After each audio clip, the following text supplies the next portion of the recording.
time to drop. Welcome back to the Hennisphere, guys.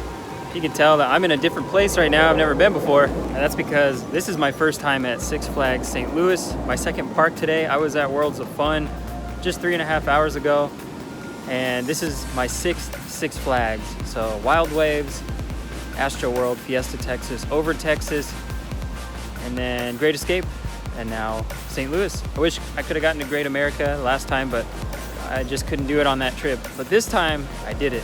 I park hopped, second park of the day, and this place looks awesome. I cannot wait to ride Boss. That's what I'm looking forward to most today. And also Ninja, I hope to ride that as well. I will be here for 2.5 hours. They close at 10 p.m. That's why I chose to do this park today, coupled with Worlds of Fun, because they both close late. If I did it tomorrow, this place would close, it would have been closed already because it closes at 7. So let's go in and check it out. This is easily the most unique Six Flags entrance I've ever seen, where you can't really go forward, you have to go to the left or to the right. They have kind of a main street right here facing you instead of being an aisle with two sides. That's interesting. Might as well grab a park map so I know where everything is.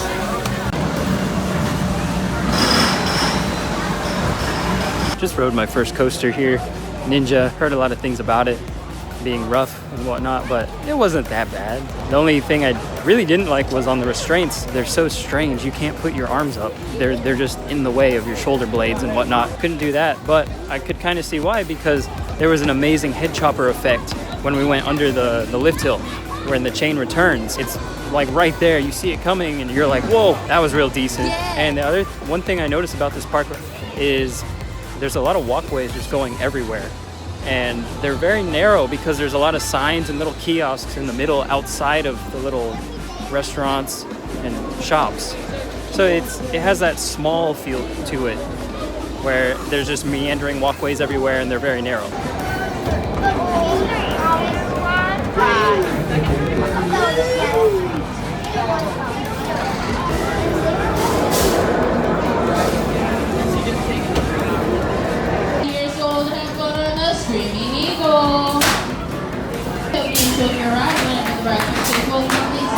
Scream, you can shout, but it's too late to back out. Enjoy your ride.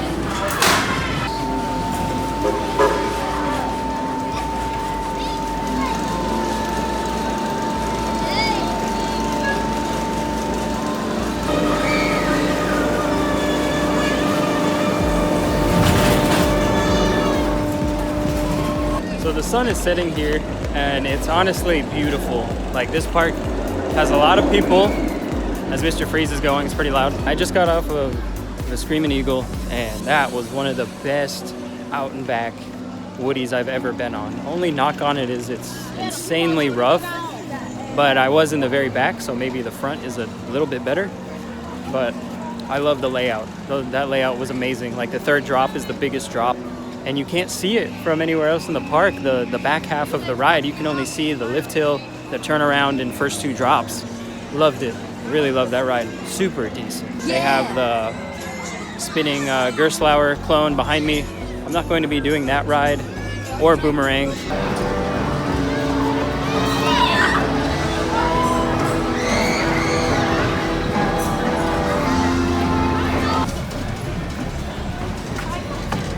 This is the craziest queue line I've ever been in at a Six Flags park.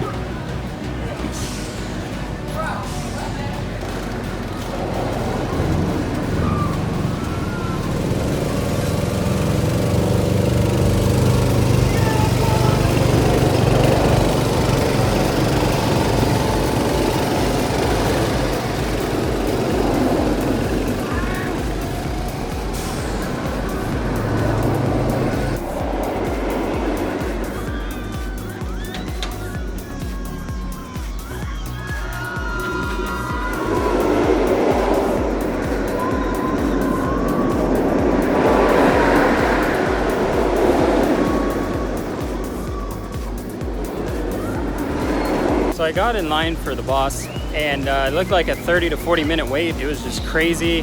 Everyone was packed in the station like sardines, and I had a line, kind of a long line even before that. Decided that I'm gonna get a flash pass for that, and one more ride. I don't know what it'll be, but those will be my last 2 rides, whatever flash passes I get. I'm gonna go on the other wooden coaster.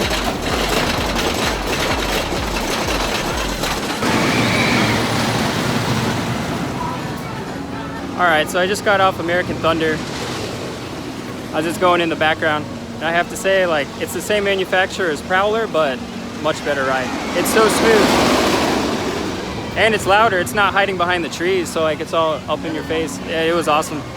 And also, I met someone in line today. What's up? Say hi. Hi. Welcome to the Hennisphere. What's up? Give a shout out to the people I met today on American Thunder. I rode with Mason and Chance, and I also met Gavin, and they are supporters of the channel. It's so good to meet people who have an interest in theme parks and roller coasters like I do, and come back again and again. And I hope they enjoy watching this channel. I hope all of you enjoy it and comment and ask what I'm up to, or if I rode this. I just love the interactions between all of you and me. I hope I can answer your questions, and some of you have actually given me info without me even asking, so thank you for that. It's just awesome. The coaster community is so cool. Like, you never know who you're gonna run into. Like, I've only been in St. Louis for 2 hours and I'm already making friends, so they subscribe to the channel, and it's just growing. It's not gonna stop. We're gonna hit 1,000 subscribers in probably a month, and then get monetized and go on more trips like this. So it's awesome. So glad to meet these people. We're gonna try this again. I just got some flash passes for Mr. Freeze and the boss, and these will be my last 2 rides of the night because it's already about 9:20. The park closes at 10. I just have to say, like, this park, I really like this park. I'm beginning to see that most people who have a home park eventually get tired of it. I mean, that's kind of how I've gotten with Fiesta Texas, at least. A lot of people say it's like an A tier or S tier, like behind Great Adventure and Magic Mountain, but I just don't see it. Maybe that's because I'm there every single week. Like, this place has so many trees, and the backdrop is just a hill of trees, and the coasters are intertwined within it, kind of like Fiesta Texas has the wall, the cliff, the canyon wall, but here it's just different. This park is so awesome right now at night.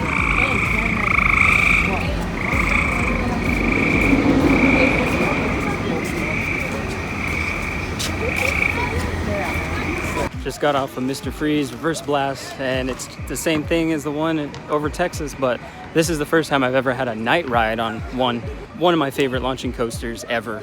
Really have to consider it for my top 10 list coming soon when I hit 500 subscribers. And just like that, we are down to the last ride of the night, the boss. Well guys, that's gonna do it from here at Six Flags St. Louis. I was lucky enough to get a ride on the boss about 15 minutes before the park closed, and that was absolutely crazy.